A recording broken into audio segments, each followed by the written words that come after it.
His ability to run routes like a receiver, and that's not very common for tight ends. And I feel like he does that at an elite level, and puts himself in a position to win. And he's a good understanding of the game. And then he's also physical, and he's willing to block and everything like that. So it's a good combination of both of them. Is that something you guys took note of when you were playing against him last year? Did he make an impression in the game at all? Yeah, me and Layton had a conversation last year. We were like, yeah, that's tight end, but throughout the season, we told him that, and he played really well against us, and before against us when we watched his film before the game. So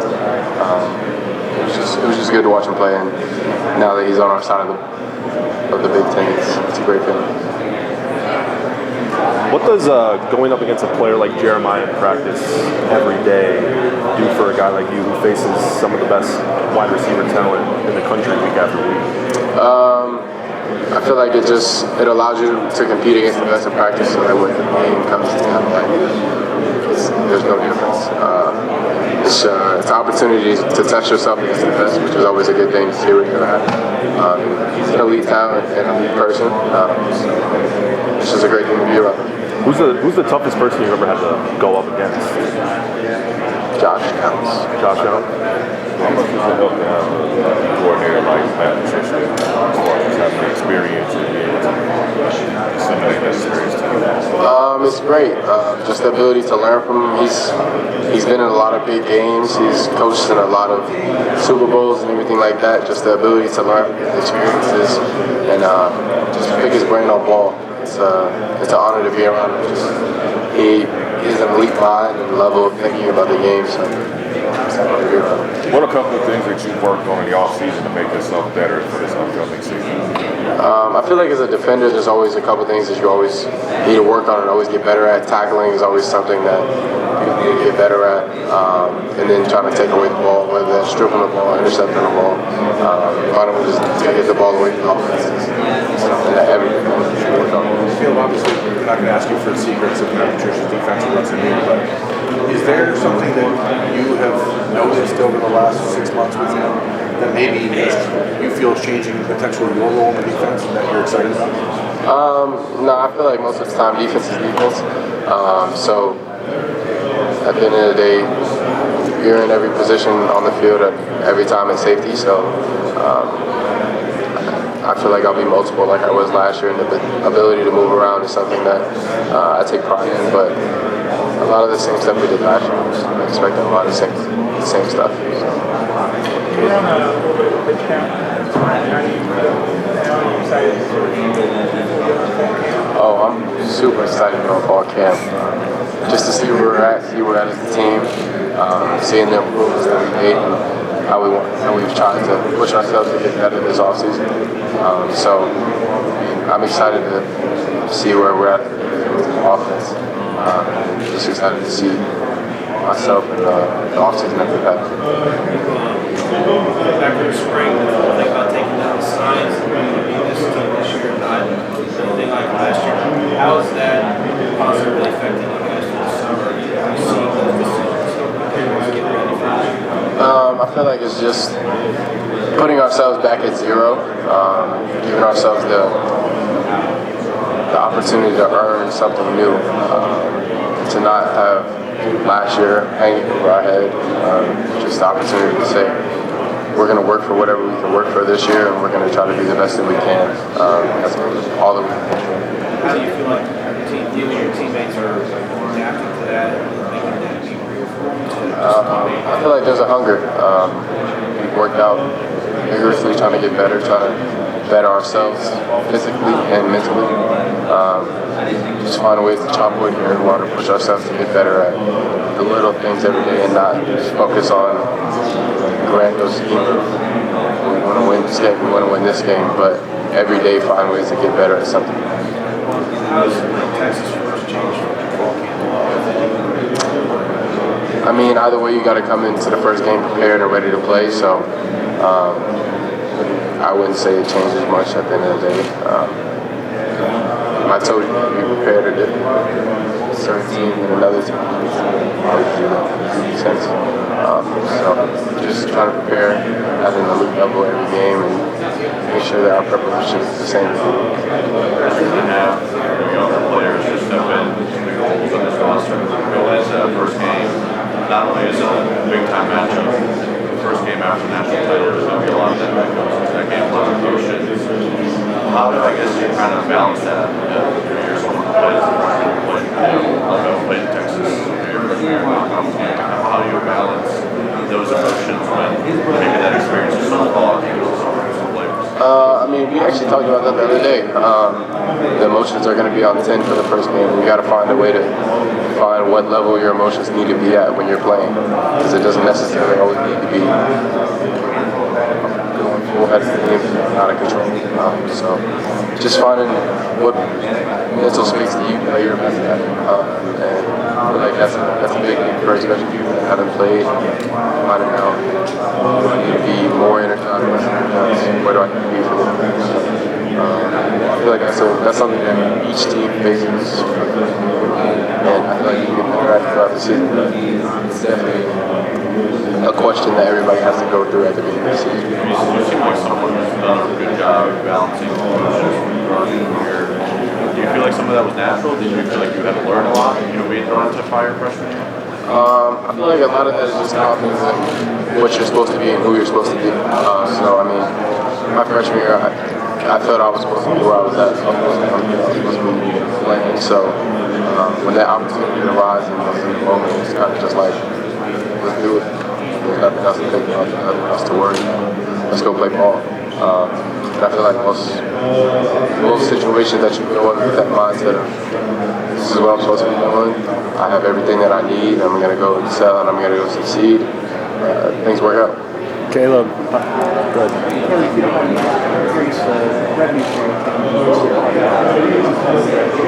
How have those changes been affecting you guys as players? Is this something I can say it's affected me in any way. Working on playing ball. Playing ball on the field is the most important thing at the end of the game. You got to make plays. That's all that I can control. Caleb, replacing 7 starters on the defense you're a leader of, who are some guys that you're most excited about taking the field with that are going to be potentially new faces for Buckeye Nation? Kenyatta Jackson, he stepped up in a big way this summer, and also Caden Curry. These players, they've been waiting on their time, so eager to see what they do when they get on the field. And then also guys like Arthur Reese, I feel like he's an elite talent, stepping into a major role. How has Jeremiah Smith changed from a year ago today to now that guy we've seen today? I mean, he went through the same thing as a freshman, walking on the field, starting your first game. Just the anxiety that comes with that, and now he doesn't really have to do that. Now he can go in every game and feel confident and ready to play. And he knows what he needs to do in the game. So I think it's just more confidence that comes with him. There's always that unknown as a freshman. You know what you need to prepare every week to put yourself in a position to win. So I'm excited to see what he does. Could you lock him up? Could you lock him up? It'll be calm. It'll be good ball. Good ball. You and Sonny mentioned Kenyatta as someone who really stepped up. What have you seen in Kenyatta this offseason that you think he's improved? Just stepping into a leadership role to control the D-line room. He's a veteran guy. He has a lot to prove and a lot that he wants his group to perform at. So I think he's pushed himself this summer to become better for himself and for the team. So I'm excited. Defensive end group in general, you got a lot of depth there. How do you think that can be an asset for you guys? It's always good to have fresh pass rushers. So just to have new guys, new faces, being able to sub in and out of the game is always a positive. Caleb, sorry, this is how did you and Jeremiah post each other as the leaders of the team? So many key guys on last year's team gone, through the play last year and back this year. I feel like it's just the ability to know what it takes to win games and put yourself in a position to share that with your teammates. He knows what he needs to do on the offensive side of the ball to put themselves in a position to win and what it's supposed to look like. And I know to some what it's supposed to look like on the defensive side of the ball. So just make sure that we share that with our teammates and put ourselves in the best position and make it obvious to our teammates what is the expectation for our side of the ball. He said he's learned from you how to be more vocal, just talking how smart you are, especially on the field. Is there anything you've taken away from him after your game statement? I would say he's an elite talent, but just the work ethic that he plays with and that he works out with every day. The intensity, every rep that he takes, everything that he does, it's an elite person to watch. So just watching that, it's a great thing to see, and he knows I got a lot of love for him either way, whatever he does. So that's my guy. We was talking last summer about maybe if you come back from then I don't know if that's ever revisited since. Yeah, I ain't really been thinking about that as much, but I mean, last year it was an opportunity, but I was kind of just like, just play defense right now. So we're gonna do. I'm just gonna do whatever job they put me at. So we'll see. Is it more feasible now that you have, I guess, defense in this defense, or is it pretty massive? But if they put me on offense, I'll try to make a play on offense. If they put me at kick return, I'll try to make a play at kick return. Whatever position I'm at on the field, I'm gonna try to make a play. Caleb, what did you learn about your new defensive coordinator? He's an elite mind. Has a lot of experience coaching in big NFL games. He's won a lot, and that excellence of winning carries over to Ohio State. So I think he's a great fit, and I think he's a great person. You've seen Julian at Alabama. I've seen him at Ohio State. What has been your growth? I seen Julian for like half a week at Alabama, so it's kind of, I don't know if that's a very plausible thing to say that I saw at Alabama. But I mean, he's grown a lot in the past year of being here, and I'm excited to see what he does when he steps on the field as well. What legacy do you want to leave? Somebody that was a good teammate. I feel like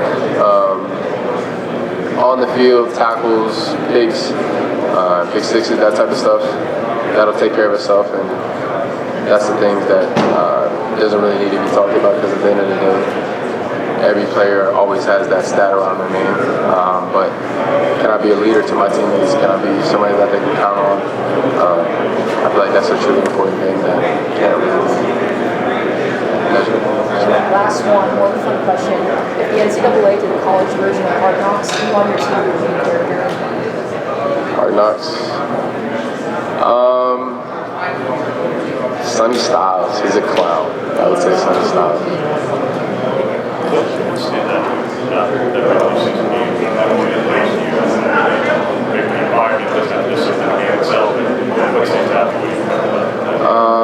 Now, looking back at it, I think that was a changing point for our defense. I think it helped us excel to where we were at the end of the year, possibly a little bit, to put ourselves in a position to win. But in the moment, they had an elite crowd. That was a serious atmosphere, and they did a great job that game. And I thought. What's your lasting memory of the Rose Bowl? Joy. I mean, it's a great experience being able to play a team twice that you lost to. Gives yourselves the opportunity to avenge the mistakes that you've made. I made some mistakes in that first game, and a couple other players made some mistakes. We wanted to get back, so give ourselves the opportunity to do that and further our season. Coach State said that over the last month of the NIL clearing house, there have been some deals about Ohio State players that were denied CSC to get back to players in time. Have you had any NIL deals denied in the last month, or that weren't clear at the time where you lost money? I don't know what you're talking about. I was just focused on playing ball. I can't remember. There's a lot of headlines last week. lot of people commenting at SEC Media Days, including Big Ten, about Nick Saban possibly returning to coach, given their decision in life. One of the players' perspective on your thoughts of Nick Saban return to college. What do you think about given how your life is played out because of the situation? I mean, I got a lot of love and respect to that man. Chose to play for him out of high school. I can see him coming back, but I haven't talked to him about it, so I can't really say whether he's going to do that or not. If he does, I'm sure he'll make a big impact on the football team. But I don't know. I mean, that's gonna be some news if he decides to do that. Much difference in the SEC and the Big Ten? At the end of the day, football's football. Some schematic differences in terms of what personnel people play in and how they play their defenses, but a lot the same. I mean, weather's different. Other than that, playing on grass and playing on turf is different. I played 11 games on grass in the SEC my first year, and Big Ten last year I played 1 game on grass. So, but at the end of the day, football's always football. Your preference? Grass? Grass. Why? Feels better, less stress on your body. I prefer grass. It's good grass, it's easier to cut too. What are you trying to get better this year? Something different this year? I mean, I feel like all defenders need to get better at the same things every year. Tackling space, tackling across, playing the deep part of the field, getting the ball when you can turnovers, finding ways to do that at a more effective pace, and then just growing in my knowledge.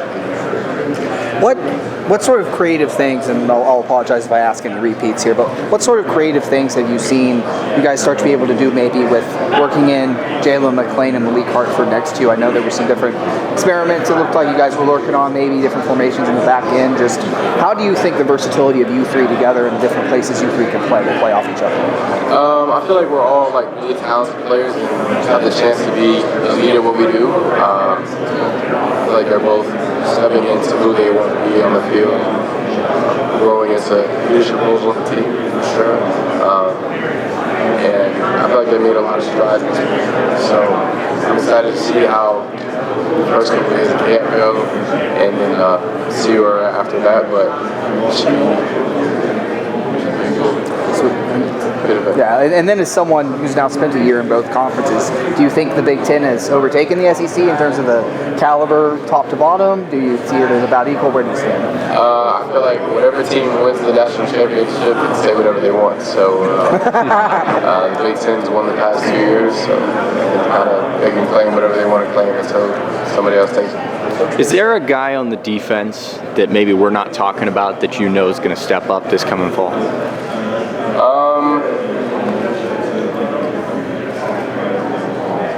I'm gonna say my guy, Jermaine Matthews.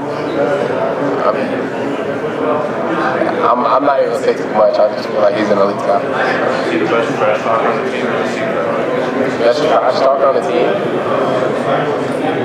I would say it's a two-way tie for first.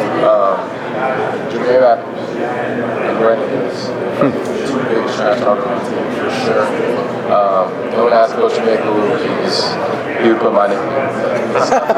You're a trash talker. Only to Coach Mick. How fun is it when you have two guys lined up against each other, non-line scrimmage that are both pretty good trash talkers? Literally, there'll be times where I'll be having to tell them to stop talking trash. So it brings energy to the team. That's one of the things that I appreciate them both for. They always make it fun. They always bring energy, and not just make it work, having fun. So it's a great thing. What are you saying to that?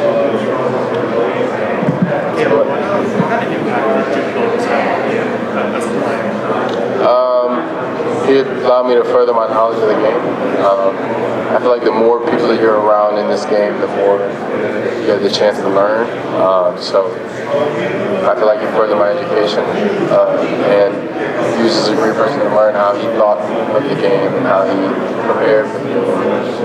He was a great guy. What are you saying to Mike on the day-to-day, like Monday to Friday and on Saturday? What's he like as a coach and as a presence?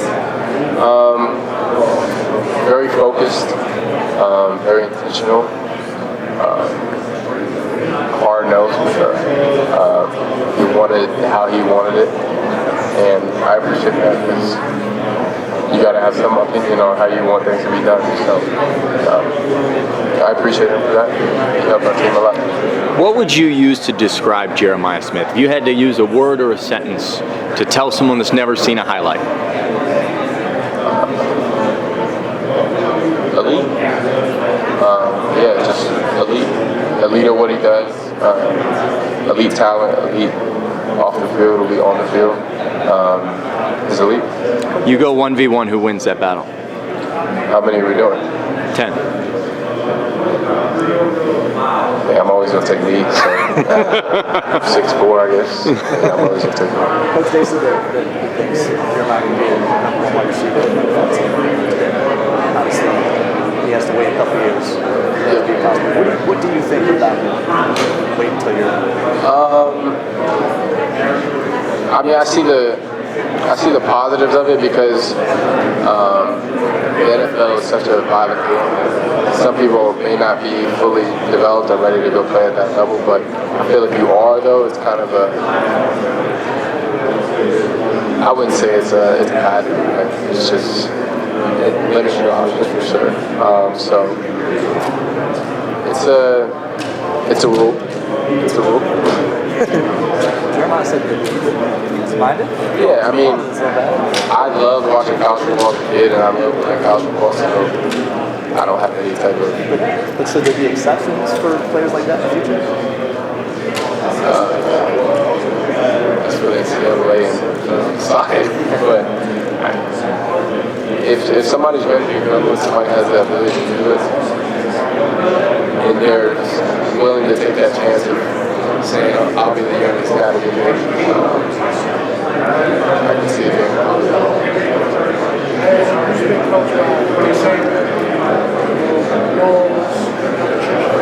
We even have Jim Laurinaitis. There's a lot of other coaches still comes down on the guys. What's it like just being around that much intelligent football? I feel like it's such a blessing for me just to be around people that have been around me for so long and just have a knowledge of football. Allow me to grow in my understanding of how things, how games call, how every games, how you watch film. So I appreciate all of it because I've learned things from everybody.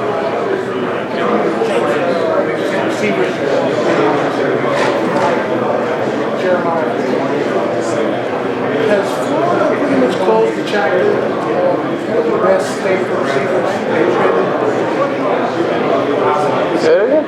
For like just the states that have the best players, like versus Florida has the best wide receivers, any level.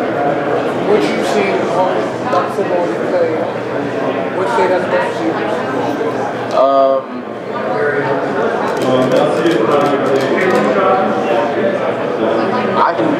I can say that Florida has really good receivers, but I can also say my brother is a really elite receiver out there. So, but I'll give it to them right now. I'll give Florida. They have really good receivers. I'll say that. You played a lot of great atmospheres throughout your college career. Take me back to the big that worked best last year. What was awesome? I think going into it, they told us it was probably 50 or 60,000, and somebody was like, that's not like crazy enough. But they was rocking in there. They came out with the motorcycle on the field, and I was like, ooh. I was like, okay. But I mean, I love that type of energy. So I mean, it was a positive for me, and I liked those type of atmospheres. So it was great. Does it feel like a little bit of a buddy rivalry between you guys and the I mean, that's not really for me to decide, but I mean, after a couple of years of playing each other, if that continues to happen, maybe. Speaking of rivalries, We've heard, Coach Day, a bunch of other coaches talk about your work ethic and film work, watching film. How much of that do you do in the off season? How much, have you found yourself watching film on Texas or Penn State, teams that are on the schedule already? I watched the whole season last year. I watched a couple games that, the team that we played last year that they played prior to this. So not necessarily honed in on one team or nothing like that. Just continuing to watch football and see what I can see, continue to learn from it. So yeah, I mean, I love watching film and hearing myself. Have a chance to see things when they happen and react to it. So that's something that I think about it. Is it difficult preparing for a quarterback who hasn't played until you guys have played Archman? He's obviously had some playing time, but it's not super extensive. How much do you balance the couple games of film you have with there being someone else what he can do here? I mean, at the end of the day, football. It's not always just all on regular season. So how the OC plays and how what talent they have around them. So he played a lot, he played 3 games or 2 games last year. So it'll just be a chance to watch those games and play those games. The first game is always a little bit like that. You don't really know what to expect, but it's really just whoever reacts.